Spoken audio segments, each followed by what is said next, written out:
मित्रांनो, सध्या आपणा सर्वांनाच कडक उन्हाचा सामना करावा लागतोय. अनेक शहरांमध्ये उन्हाळा म्हणजे 24 तास भट्टीत राहिल्यासारखा अनुभव आहे. घरातही खूप गरम होतं. तुम्ही मातीच्या जुन्या घरात राहत असाल तर उन्हाचा त्रास तेवढा जाणवणार नाही.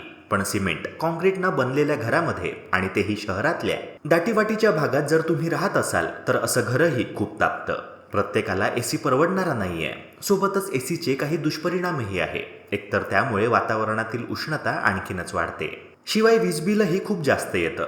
कूलरचा वापर प्रत्येक ठिकाणी शक्य नाहीये, कारण दमट हवेच्या ठिकाणी त्यांचा फारसा फायदा होत नाही.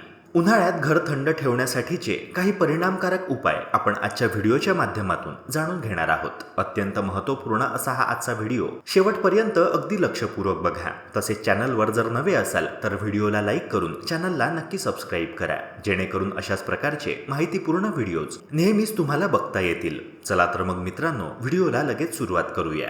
मित्रांनो, छत हा कुठल्याही इमारतीचा सर्वात गरम होणारा भाग असतो, कारण हा एकमेव भाग असा असतो ज्यावर दिवसा बराच काळ थेट सूर्यकिरणे पडत असतात. आजकाल जवळपास सगळ्याच घरांची गच्ची ही सिमेंट कॉन्क्रीटची बनलेली असते आणि तिथे सर्वात वरच्या मजल्यावर जास्त उष्णता जाणवते. तेव्हा ही उष्णता कमी करण्याचा सर्वात सोपा उपाय म्हणजे घराच्या छतावर पांढरा रंग मारणे. कारण मित्रांनो, पांढरा रंग हा रिफ्लेक्टिव्ह असतो, म्हणजे तो अधिकाधिक सूर्यप्रकाश परावर्तित करत असतो. त्यामुळे घर कमी तापते आणि संध्याकाळी लवकर थंड होण्यासही मदत होते. सूर्यप्रकाश परावर्तित करणारा पांढरा रंग छतावर लावल्याने घराच्या आतलं तापमान कमी राहतं.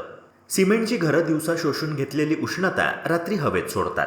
त्यामुळे घराला आणि विशेषतः छताला पांढरा रंग लावण्याने फरक पडतो. मित्रांनो, आता आपण दुसऱ्या उपायाबाबत जाणून घेऊया. घर बांधताना एक गोष्ट नेहमी लक्षात ठेवावी की सिमेंटपेक्षा विटांच्या जाड भिंती घर थंड ठेवण्यास मदत करतात. कमी जाडीच्या भिंती लगेच उष्णता घरात पोहोचवतात. त्यामुळे जाड भिंती जास्त फायद्याच्या ठरतात. तसेच घरात क्रॉस व्हेंटिलेशन कसं राखता येईल याचा विचार घर बांधतानाच करायला हवा. घरात हवा खेळती कशी राहील याचा विचार करायला हवा.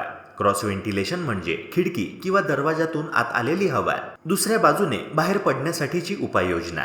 यामुळे घरात हवेचा प्रवाह तयार होतो आणि तापमान फार वाढत नाही. हवा खेळती राहते आणि उन्हाचा तडाखा थोडा कमी होतो.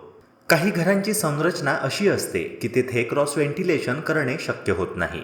तेव्हा अशा वेळी आपण पंख्याच्या सहाय्याने घरात हवा खेळती ठेवू शकतो. त्याशिवाय आणखी एक महत्त्वाचा उपाय म्हणजे जिथे सूर्यप्रकाश जास्त आहे अशा पूर्व आणि पश्चिमेकडच्या खिडक्यांना ग्रीन शेड नेटही लावता येईल. उन्हाळ्यात जेव्हा जास्त प्रमाणात सूर्यप्रकाश घरात येतो तेव्हा त्यामुळे घरातलं तापमानही वाढतं. मात्र अशा वेळी ग्रीन शेड लावल्याने तापमान काही अंशी कमी होतं. घराच्या खिडक्या कडक उन्हाच्या वेळेस बंद ठेवल्या किंवा त्यांच्यावर जाड पडदे लावून सूर्यप्रकाश आत येऊ दिला नाही तर घराचं तापमान कमी करण्यास मदत होते. मित्रांनो, ह्यानंतरचे काही इफेक्टिव्ह उपाय म्हणजे जास्त उष्णतेची निर्मिती करणाऱ्या हॅलोजन बल्बपेक्षा LED बल्ब वापरावे. LED बल्ब कमी वीज वापरतात आणि कमी उष्णता तयार करतात. घरात विजेचा आणि ऊर्जेचा वापर जेवढा मर्यादित राहील तेवढं घर थंड राहण्यास मदत होईल. शिवाय मित्रांनो, आपल्या घराच्या सभोवताली जशा प्रकारचे वातावरण आहे त्यानुसार आपल्या घरातील तापमानावर बराच फरक पडत असतो. कॉन्क्रीट उष्णता शोषून घेतं, तेव्हा घराच्या आसपासच्या आवारातही पूर्णपणे जर कॉन्क्रीटच असेल तर उष्णता जास्त वाढते, ज्यामुळे आपल्या घरातील तापमान अधिक राहते. विशेषतः शहरामध्ये हा प्रकार जास्त प्रमाणात जाणवतो, कारण शहरात कॉन्क्रिटीकरण मोठ्या प्रमाणात झालेलं असतं. पण मित्रांनो, त्याऐवजी मातीचं अंगण असेल किंवा कच्च्या विटा आणि मातीच्या टाईल्सचा वापर केला असेल तर तुलनेने हवा थंड राहते. घराच्या आसपास बागेतली कारंजी असतील किंवा मग पाणी खेळतं राहत असेल किंवा एखादा पाण्याचा स्रोत असेल तरी देखील उष्णता कमी करण्याकरिता फायदा होतो. मात्र एका महत्त्वाच्या गोष्टीची दक्षता घ्या की असं पाणी साचून राहणार नाही, कारण साचलेल्या पाण्यामध्ये डास वाढण्याचा धोका असतो आणि त्यामुळे मलेरियासारख्या आजारांचा प्रादुर्भाव होऊ शकतो. शिवाय झाडांनी वेढलेला परिसर असेल तेव्हा देखील तापमान बरेच अंशी कमी होत असते. अगदी छतावरही हिरवगार वातावरण असेल तर घराच्या आतमधलं तापमान कमी होत असतं. उष्णता कमी करण्याकरिता शहरातल्या घरात खिडक्यांमध्ये छोटी झाडं किंवा वेली लावल्या जातात. घराच्या आत लावलेली झाडं, ज्याला आपण इंडोर प्लांट्स म्हणतो, ते घरात जमा होणारा कार्बन डायऑक्साईड शोषून घेतात आणि आतलं तापमान कमी करण्यास मदत करतात. मित्रांनो, घरातील तापमान कमी करण्याकरिता एक्झॉस्ट फॅनचा देखील वापर आपण करू शकतो. अनेकदा स्वयंपाकघर किंवा बाथरूममध्ये एक छोटा पंखा, ज्याला आपण एक्झॉस्ट फॅन म्हणतो, तो बसवलेला असतो. हा एक्झॉस्ट फॅन आतली गरम हवा बाहेर फेकतो आणि खोलीतील तापमान कमी होण्यास मदत होते. शिवाय घरात क्रॉस व्हेंटिलेशन तयार करण्यासाठी देखील अशा फॅनचा वापर आपल्याला करता येऊ शकतो.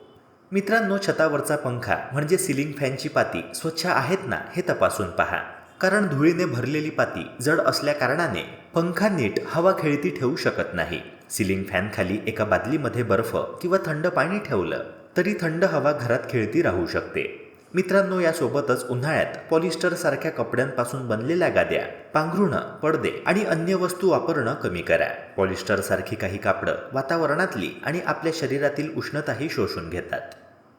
मित्रांनो, आशा करतो की हा व्हिडिओ तुम्हाला महत्त्वाचा वाटला असणार. तेव्हा व्हिडिओला लाईक करून चॅनलला नक्की सबस्क्राईब करा. तसेच बेल आयकन प्रेस करायला विसरू नका. भेटूया पुन्हा एका नव्या व्हिडिओसह. जय हिंद, जय महाराष्ट्र.